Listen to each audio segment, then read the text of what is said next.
Obchody Święta Niepodległości w Izraelu zaczynają się od ceremonii, która odbywa się wieczorem w przeddzień samego święta. Odbywa się ona w Jerozolimie na wzgórzu, na górze Herzla.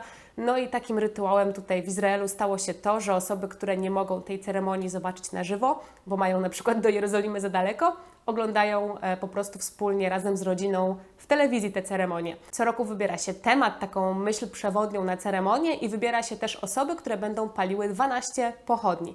Dlaczego 12? Dlatego, że ma to symbolizować po prostu 12 plemion Izraela. W tym roku jest to 13 osób, 2 osoby będą paliły jedną pochodnię. Ceremonia jest tak na pół bym powiedziała. Z jednej strony taka melancholijna w niektórych momentach, a z drugiej strony za chwilę przeradza się w taką po prostu totalną zabawę.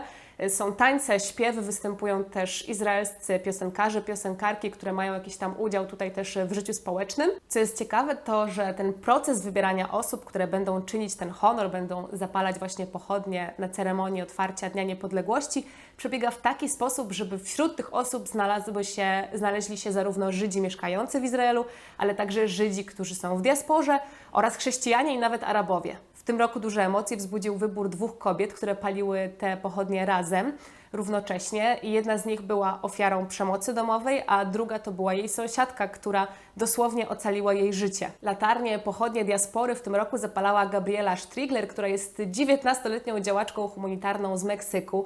Znana jest z tego, że działa aktywnie w organizacji Shalom Corps, organizacji założonej przez Agencję Żydowską i Ministerstwo do Spraw Diaspory, a w 2020 roku zasłynęła z tego, że pomagała wraz z całą ekipą odbudowywać zniszczenia po huraganach w Hondurasie. Kolejną postacią, która wzbudziła bardzo dużo ciepłych, pozytywnych emocji, społeczeństwo bardzo się ucieszyło właśnie, że ta osoba będzie paliła jedną z 12 pochodni, jest Maor Cohen, który jest tak zwanym legomenem. Dlaczego legomenem? Dlatego, że jest to osoba, która aktywnie działa, pomagając dzieciom z rakiem i swój wolontariat zaczynał od tego, że organizował cotygodniowe zajęcia z budowania klocków Lego, oczywiście darmowe, no i później rozszerzył to w ten sposób, że te zbudowane zestawy rozwoził dzieciom, rodzinom biednym, które nie mogą sobie pozwolić na zakup tak kosztownych zabawek. Nie zawiódł też podczas walki z pandemią, rozwożąc żywność osobom, które utraciły dochód. Z wiadomych względów nie mogło w tym roku zabraknąć przedstawicieli personelu medycznego,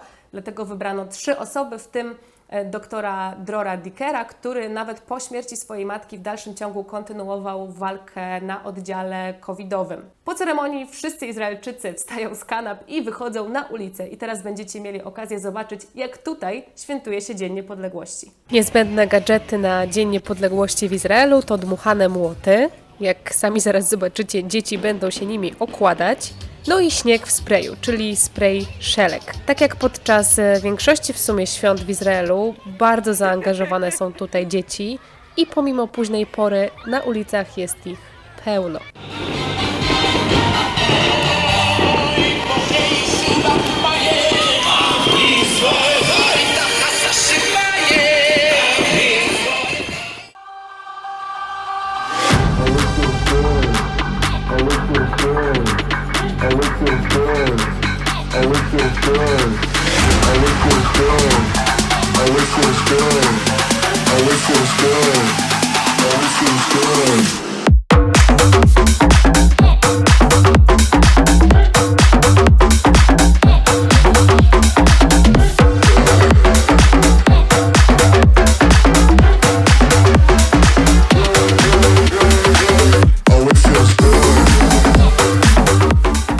Jak rozpoznać Święto Niepodległości w Izraelu? Najlepiej po zapachu mangala, czyli grilla po hebrajsku.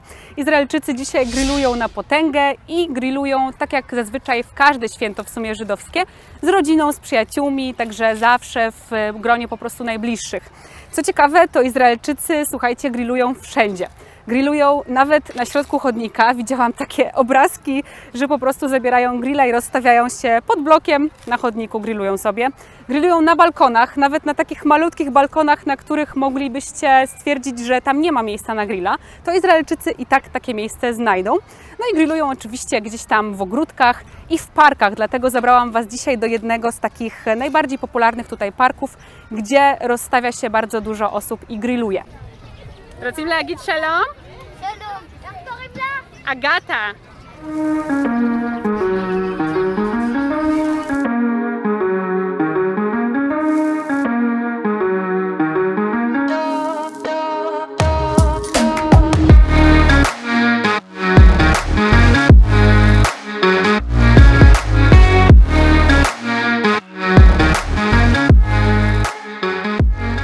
Jedną z tradycji na Dzień Niepodległości w Izraelu jest organizowany przez izraelskie siły powietrzne pokaz samolotowy. Jest on tak zorganizowany, że można go zobaczyć z większości miast w Izraelu, zwłaszcza z tych największych. W tym roku, pomimo że Izrael już wraca do normalności po pandemii, to w dalszym ciągu ze względów bezpieczeństwa jest ograniczenie do 5000 osób dzisiaj, więc jest to bardzo mała liczba. Zazwyczaj tych osób oglądających pokazy jest dużo więcej. Natomiast w bardzo piękny sposób zostało to rozwiązane w ubiegłym roku, dlatego że kiedy z wiadomych oczywiście względów świętowanie Dnia Niepodległości było odwołane w Izraelu, to 4 samoloty organizowały taki prywatny pokaz, latały nad szpitalami, salutowały pracownikom medycznym, żeby okazać wsparcie i podziękowanie za ich wszystkie wysiłki podczas pandemii. Udało się dotrzeć na Tajelet i to właśnie tutaj, czyli przy promenadzie nadmorskiej Tel Awiwu. Co roku wszyscy zbierają się, aby oglądać pokazy lotnicze.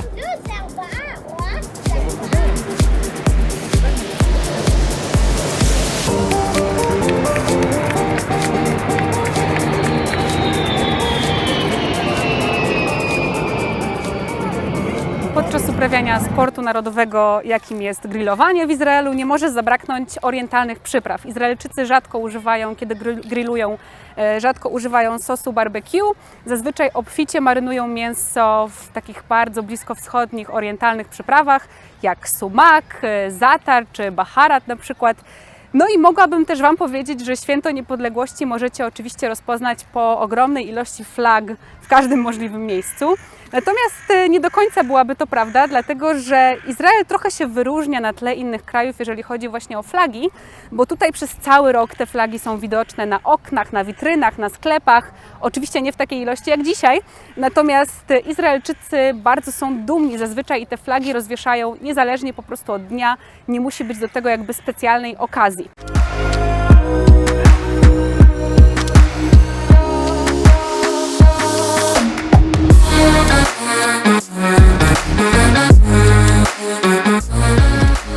Swoją drogą dzisiaj na Święto Niepodległości mamy doskonałą pogodę.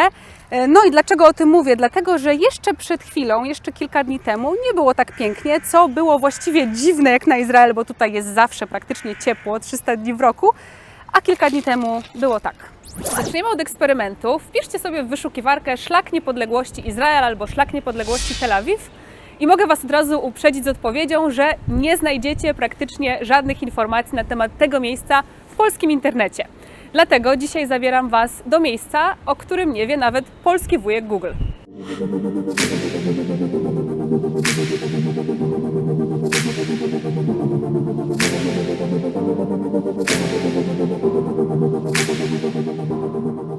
Z drugiej strony mamy tak naprawdę farta dzisiaj, jeżeli chodzi o pogodę, dlatego że Rothschild, czyli ulica, na której się teraz znajdujemy, to jest jedno z najbardziej ruchliwych miejsc Tel Awiwu i jest zawsze pełen ludzi, zwłaszcza właśnie w weekendy.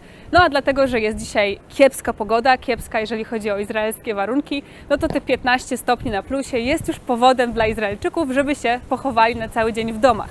Dlatego skorzystamy z tego i pokażę Wam dzisiaj miejsce, w którym na przestrzeni tak naprawdę 1 kilometra możecie zobaczyć 39 lat historii Izraela.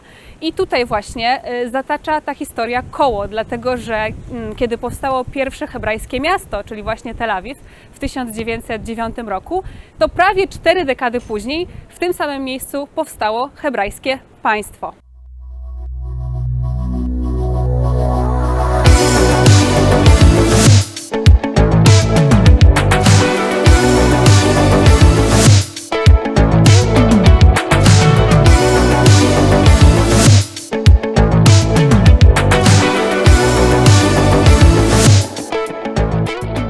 Fajnego w tym szlaku to, że możecie go zwiedzać zarówno z przewodnikiem, są specjalnie organizowane wycieczki dla turystów, ale możecie też go zwiedzać na własną rękę ze specjalnie do tego przygotowaną aplikacją, która jest dostępna zarówno na Androida, jak i na iPhone'a. Szlak powstał dopiero 3 lata temu na 70. urodziny Izraela i powiem Wam szczerze, że wielu Izraelczyków w ogóle nie ma pojęcia o jego istnieniu. Dzisiaj jak rozmawiałam z kilkoma swoimi przyjaciółmi, to pytali mnie, o jakim szlaku w ogóle mówię, bo na Rothschild to oni kojarzą w sumie tylko knajpy i bary. Szlak jest też zaznaczony takim mosiężnym pasem, jest oświetlany nocą, więc również możecie go nocą spokojnie przemierzać. Jak widzicie, macie mapkę ze wszystkimi przystankami na szlaku i pierwszy przystanek na przykład to jest kiosk, który jest w Tel Awiwie ponad 100 lat już i możecie sobie zobaczyć historię tego kiosku, poczytać o niej, zobaczyć też jak kiosk wyglądał te 100 lat temu. Right here in the heart of the sand dunes stood Tel Aviv's first kiosk. Apkę macie dostępną w 2 językach, w angielskim i w hebrajskim, ale jeżeli by te języki nie były dla Was wystarczające, to możecie sobie wybrać w punkcie turystycznym mapę, która jest w 8 językach i tam też cały szlak jest opisany. Szlak zaczyna się na skrzyżowaniu Rothschild Boulevard i Herzl i to właśnie tutaj znajduje się pierwszy kiosk w Tel Awiwie, który powstał w 1910 roku. Co ciekawe, już wtedy był takim najczęstszym miejscem spotkań, to tutaj właśnie ludzie umawiali się na ploty, na poranną kawę i przez ponad 100 lat niewiele tak naprawdę się zmieniło, bo do dzisiaj mieszkańcy Tel Awiwu to właśnie tutaj umawiają się na kawę z samego rana. Co jest fajne, to to, że dookoła macie też mnóstwo klubów, barów i restauracji, więc tak jak mówię, tutaj zaczynacie sobie dzień od kawy, a potem wieczorem możecie skończyć na jakiejś fajnej imprezie. Dookoła powstało kilka takich kiosków na podobieństwo tego właśnie oryginalnego kiosku z 1910.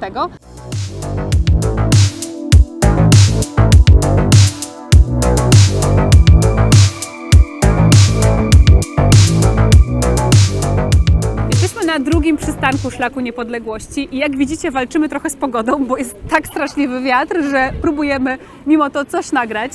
To jest fontanna Nahuma Gutmana. Nie jest to taka zwyczajna fontanna, dlatego że jest zdobiona mozaiką, która przedstawia historię Jafy, czyli starożytnego miasta portowego, z którego później tak naprawdę zrodził się Tel Awiw.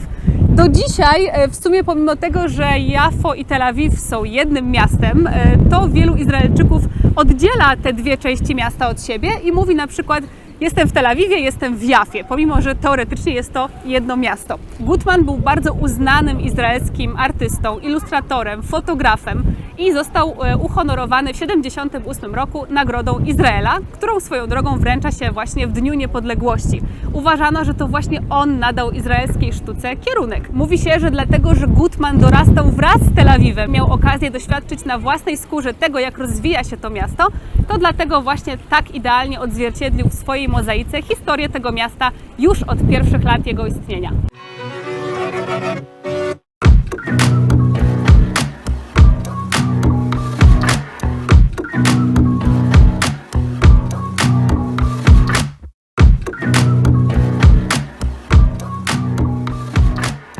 Jesteśmy pod domem Akiwy Arie Weissa, który był syjonistą i założył pierwszą dzielnicę Tel Awiwu, Ahuzat Bait. Przyjechał na teren dzisiejszego państwa Izrael z Łodzi i są nawet, słuchajcie, takie niepotwierdzone informacje, że na ulicy Piotrkowskiej, którą na pewno w Łodzi znacie, jego ojciec miał swój zakład złotniczy. Kiedy Akiwa przyjechał na dzisiejszy teren Izraela, postanowił, że na wydmach zbuduje nowoczesne miasto. Akiwa był swojego czasu dyrektorem Towarzystwa Budowlanego i z tym wiąże się bardzo ciekawa historia, którą jeżeli weźmiecie sobie w Tel Awiwie przewodnika na Szlaku Niepodległości, to możecie być pewni, że tę historię usłyszycie. Dotyczy ona losowania na muszelkach. Kiedy 66 żydowskich rodzin nie mogło się zdecydować, kto i gdzie, w jakim miejscu dostanie swoją działkę, Akiwa postanowił, że zrobi najprostsze na świecie losowanie. Wziął wtedy 66 białych i 66 szarych muszelek. Na tych muszelkach napisał na białych nazwiska uczestników, na szarych numery i później poprzez losowanie po prostu każdy dostał swoją działkę w konkretnym miejscu.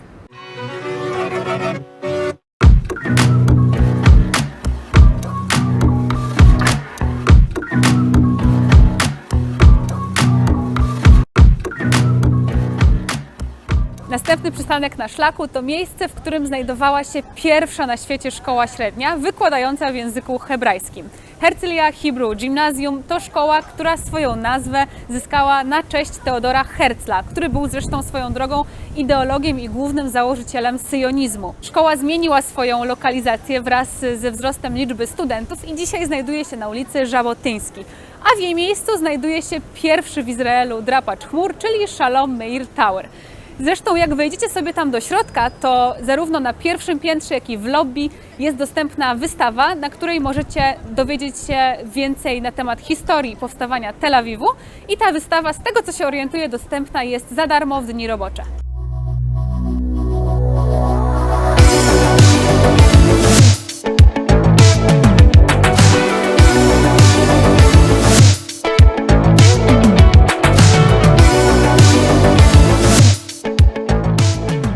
Jesteśmy przy Wielkiej Synagodze, pierwszym takim miejscu religijnym, które powstało w pierwszym hebrajskim mieście. I co mnie osobiście zdziwiło, to to, że 20 metrów może od tej synagogi jest tak pełno restauracji i barów, które pewnie słyszycie zresztą w tle. I nawet podczas szabatu, bo dzisiaj jest szabat, ta muzyka nie ucichła i nie przeszkadza to ludziom, że tuż obok znajduje się świątynia. Nie przeszkadza im to, żeby mogli się w dalszym ciągu bawić, jeść i spotykać tutaj ze znajomymi.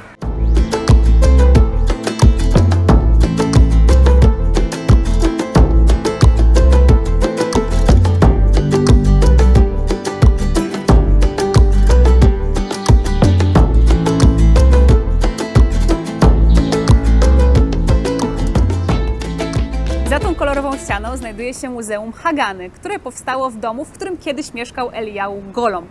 Był on nie tylko twórcą, ale i dowódcą paramilitarnej organizacji Hagana, która istniała jeszcze przed powstaniem państwa Izrael i która ewoluowała w dzisiejsze IDF, czyli Izraelskie Siły Obronne. Co ciekawe, to miejsce jest często wybierane przez organizatorów wycieczek szkolnych, dlatego że możecie tutaj usłyszeć całą historię sił obronnych Izraela jeszcze przed czasem założenia państwa Izrael, aż do dnia dzisiejszego.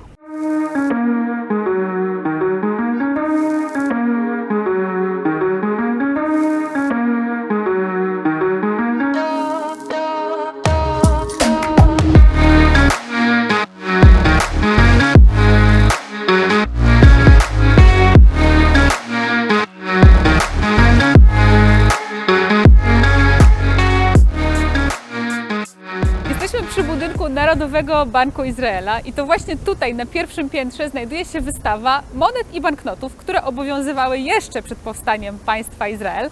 Możecie też obejrzeć film o rozwoju ekonomii w Izraelu. Pada deszcz, słuchajcie, to nie jest coś typowego na tę porę roku w Izraelu. Co ciekawe, w okresie trwania mandatu brytyjskiego, to właśnie w tym samym budynku znajdował się brytyjski urząd skarbowy. Zbliżamy się do pomnika założycieli Izraela na Rothschild Boulevard, który został tutaj postawiony na cześć kobiet i mężczyzn, którzy założyli Tel Awiw w pierwszej połowie XIX wieku. Bardzo ciche miejsce, ludzie tutaj często siadają, spotykają się ze znajomymi, odpocząć, mają widok na fontannę, no i tę fontannę też zaprojektował Nahum Gutman.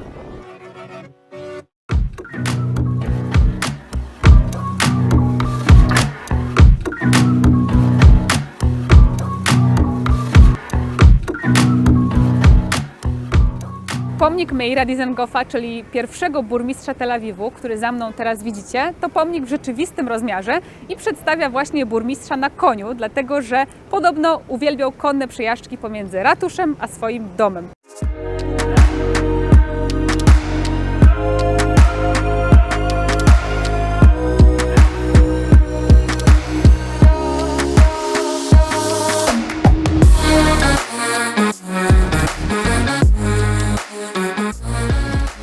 W 2009 roku pomnik został odkryty i postawiony naprzeciwko rezydencji Dizengoffa, która po śmierci jego żony została przekazana w celu przekształcenia na Muzeum Sztuki.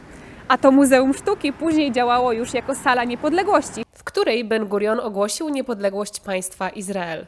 Swoją drogą Gurion pochodził z Płońska i był pierwszym premierem Izraela, a sama Sala Niepodległości jest obecnie w przebudowie.